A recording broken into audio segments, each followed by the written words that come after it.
Greetings and salutations, fellow adventurers. I'm Leo Trax, and this is the Lost Treasures of Gaming. So grab your pint of ale or beer, mug of tea or coffee, or can of energy drink, whatever you like, and let's go back in time. Today I'm gonna talk about a game that is known even today, but the franchise is somewhat little dead. Might and Magic 6, The Mandate of Heaven.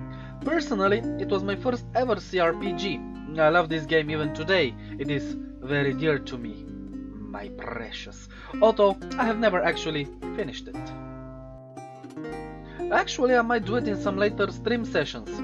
Which reminds me to remind you, I stream every Tuesday to Friday on Twitch at 8 PM Central European Time. Link will be in the description below, and there you can check out what local time of yours I will be live.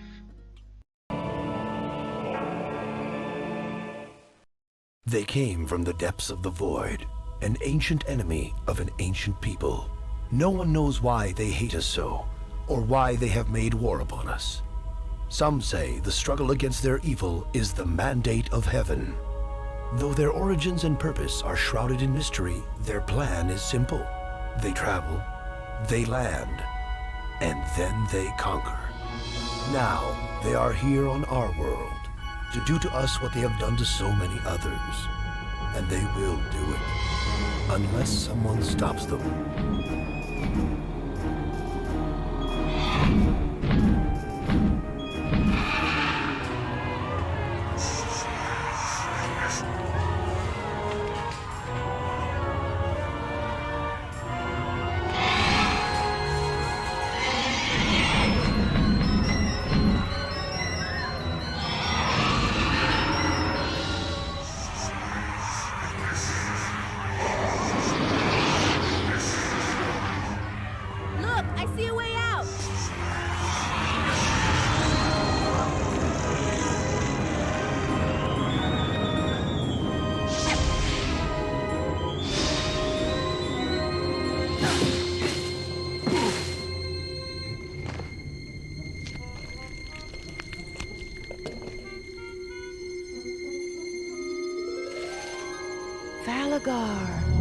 Come with me. You have much to learn before you can deal with the likes of those monsters. Since the arrival of the devils, foul creatures and evil spirits have appeared throughout the land.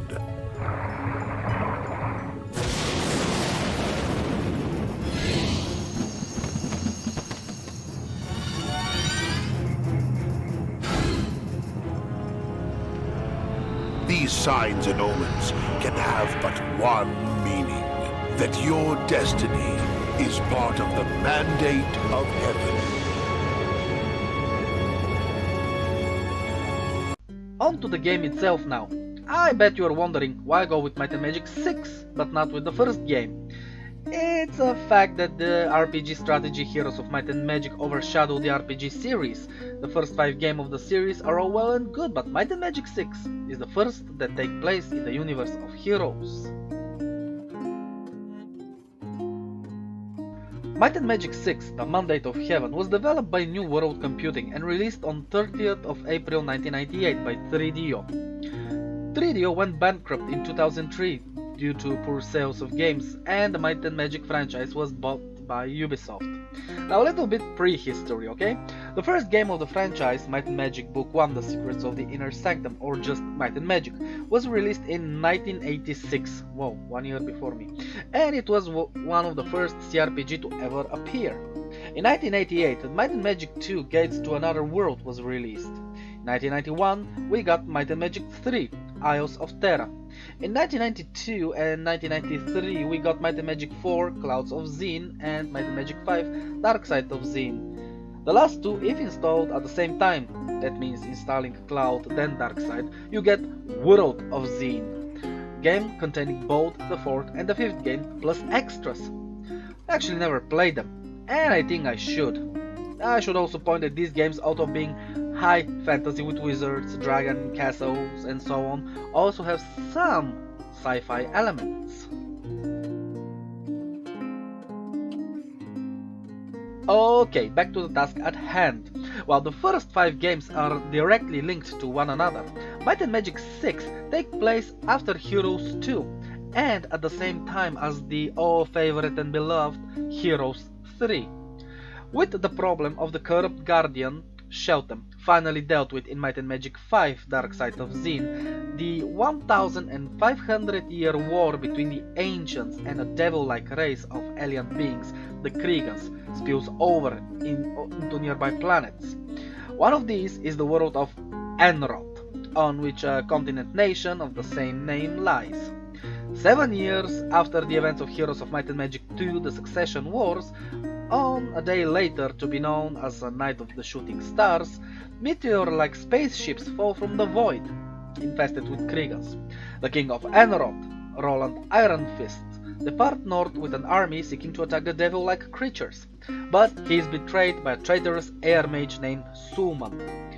Roland's forces are ambushed by an enormous Kriegan army, and he, his court wizard Tanir, and the noble Sir Ragnar are captured. While the rest of the Enrothian forces are devastated, the Kriegan king Xenophax secretly established the Temple of Ba, a doomsday cult decided to removing the Iron Fist dynasty from power. With their king missing and his young son Prince Nikolai left to rule the kingdom alongside Regent Wilbur Humphrey, the people of Enroth begin to fear that the Iron Fists have lost the mandate of heaven, the divine right to rule. The 4-player characters are from the town of Sweetwater, which is attacked and overwhelmed by the Kriegan invaders. Falagar, a powerful warlock, intervenes and teleports them to safety, where he trains them until they are ready to make their own path in the world. And this is where your adventure starts. The player takes control of 4 adventurers, each starting with low attributes, guiding them to be mighty heroes, as is the whole RPG style game idea. Unlike the previous title, the Mandate of Heaven moved away from grid-based maps and granted players fully explorable maps to roam over, including scalable mountains. The grid-based map movement returned in Might and Magic 10. Battles can be conducted either in real time or in turn-based mode, allowing players to take time determining what enemies to attack or what spells to cast, although in turn-based mode the players can't move. Interesting is the fact that unlike other RPG games, not only you need to rest to recover strength and mana, but you also need food. If you go adventuring without food, your characters will slowly start suffering penalties on attacks, spells, and even skills. As in the rest of the series, all action is shown through the eyes of the party, in first-person view. But the new engine allows full 360-degree turning as well as looking up and down, for gameplay and storyline reasons, along with the fact that it is based on a new platform. Might and Magic 6 includes no character transfer system between its prequels or sequels, unlike earlier installments. Apart from the main questline, there are a number of side and promotion quests available to take on, but although they are not abundant, most are detailed in their setup and planning. Because the game operates under a calendar schedule with a day and night system, the time of the year affects the availability of several scheduled events, such as the solstice and the presence of the Circus of the Sun. When you start the game, you will be given 2 options: Quick Party or to create your own. Like I said earlier, you have 4 characters, and Mandate of Heaven is the only game in the franchise which don't have characters of other races, only humans. Each character is created by first choosing them a portrait, offering either a male or female appearance and a voice to match, providing them a name, and then choosing one of 6 classes that are available in the game for use, like Knight, Druid, Paladin, Cleric, Sorcerer, and Archer. The class chosen for a character determines what skills they can use in the game, including which 2 are preset for them. For example, Archer begin with bow from the start, and how their 2 primary stats, health and magic points, are set up. Players can modify a character further in creation by selecting 2 more skills to complement their class, along with improving their ability score by adding or subtracting points from one of 7 statistics, all of which are carried over from the previous installments: might, intellect, personality, endurance, accuracy, speed, and luck. Characters age as game time passes, as well as through detrimental spells and potions, and so begin at roughly 20 years old, receiving statistic penalties upon going beyond 50 years of age. Characters can be improved after party creation in a number of ways: by fighting enemies, completing quests, and through other means. Each character can earn experience towards advancing to a new level, although doing so requires the use of a training center in a settlement in order to earn increases to health and magic points. Improving their own statistics, including resistance to magic, can be done by finding and using various items in the game world: barrels, cauldrons, shrines, wells, and fountains, along with drinking certain potions. Characters can further improve themselves by taking on promotion quests for their class, which provides greater benefits as a result of increasing to a higher tier along with a change in title. For example, the paladins that are promoted become crusaders. Characters can only receive 2 promotions for their class and must earn their first promotion before attempting to work on earning their second promotion, while characters not of the same class receive just a honorary promotion. Classes not used can still have their promotion quests undertaken during a playthrough. The game's skill point system affords the player an uncommon degree of liberty in further character improvement. More skills can be acquired for a character after party creation through various guilds across Enroth, but what can be learned depends on their class. While many adventuring skills such as repair and merchant are fully available to all classes, most weapon, armor, and magic skills are restricted to certain character classes. For example, sorcerers can use swords or plate armor for that matter. Although advancement in learned skills is not restricted by class. An archer, for example, can become just as skilled at using a sword as a knight can. To improve a skill's expertise, character must find and gain training from a teacher of the respective skill. While there are a number of teachers available who can raise a skill to expert and have basic prerequisites for their training, money and certain skill rank, each skill has only one master teacher. Their location is known by expert teachers, yet their prerequisites are greater, with some requiring a character to have a stat at a certain amount and even having gotten a class promotion. By achieving a higher level expertise, a character can gain bonuses to complement it, such as being able to maintaining a spell's beneficial effect for much longer time. Thus, a knight who is level 20 could achieve a better expertise of sword skill, thus become more powerful in later battles. While the skill system in the Mandate of Heaven was relaxed, in later sequels it was made considerably more restrictive in terms of expertise. Although a new level was added in, a character class restriction how high it went.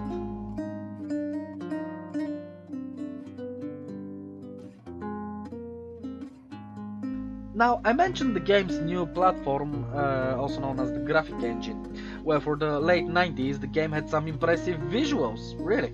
The biggest challenge for Might and Magic was the Elder Scrolls 2 Daggerfall, and if you compare the graphics, it's hard to tell who has it better, even though Daggerfall was released 2 years prior to Mandate of Heaven.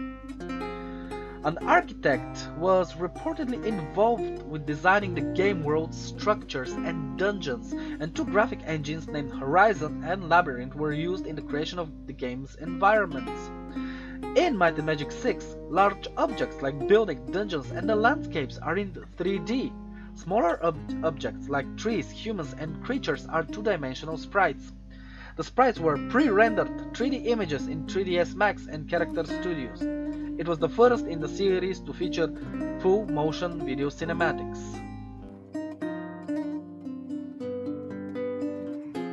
The music is just fantastic, composed by Steve Baca, Rob King, Paul Romero, and Jennifer Wong. Baca, King, and Romero had previously composed music for Heroes of Might and Magic. It's a lot of synth, but what could you expect from a game from the 90s? It has its more epic moments and some harpsichord. Did I pronounce that correctly? Harpsichord. Okay. As a game music of the 90s, it has a lot of nostalgia just by listening to it. It also is perfect for medieval fantasy setting. You should give it a try. You can just put on a background music while you do some working, just as me writing this video before recording. The Mandate of Heaven had two direct sequels of its own, Might and Magic 7 for Blood and Honor and Might and Magic 8 Day of the Destroyer. The bad thing with those parts of the franchise is that they are connected to the Heroes franchise, and for you to fully understand a lot of the things happening in the Might and Magic 6 to 8 you have to actually play or read a lot about Heroes of Might and Magic 2, 3 and Armageddon's Blade. As I said in the beginning of the video, for me Might and Magic 6 is the first CRPG I have ever played, and it will remain one of my most favorite games and RPGs of all times. I got the game in 1999 or 2000, and for me back then this was an amazing game. Although I love it, I didn't actually know how to play an RPG. Damn it, I didn't even know what RPG was at the time.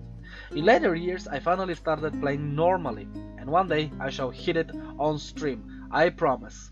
The most sure way for me to finish a game nowadays. Okay, let's wrap up things now, folks. All I can say that this is one gem that sadly now is almost forgotten, beaten down by its spin-off, Heroes of Might and Magic. I bet it's because of the hot seat multiplayer. The CRPG doesn't have any multiplayer. The graphics were smooth and nice for the time, and the music was amazing, setting the atmosphere of the world. The gameplay is not difficult to master, and the adventurers are challenging and enjoyable.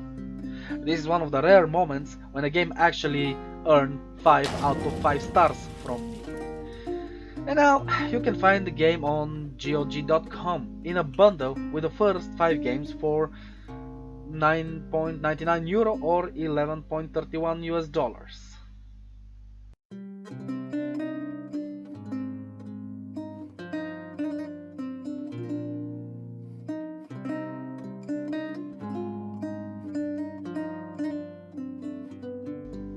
Well folks, I hope you enjoyed that video.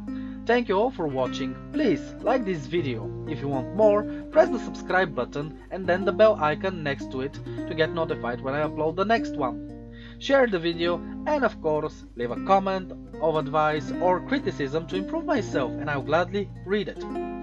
And as I mentioned earlier, if you want to watch me play some good games, maybe join me in some of them and have a nice chat, you're more than welcome to my Twitch channel. Links will be in the description down below. I stream every day from Tuesday to Friday at 8 PM Central European Time. Have a nice day or evening, and remember, fortune favors the bold. I'll see you in the next adventure.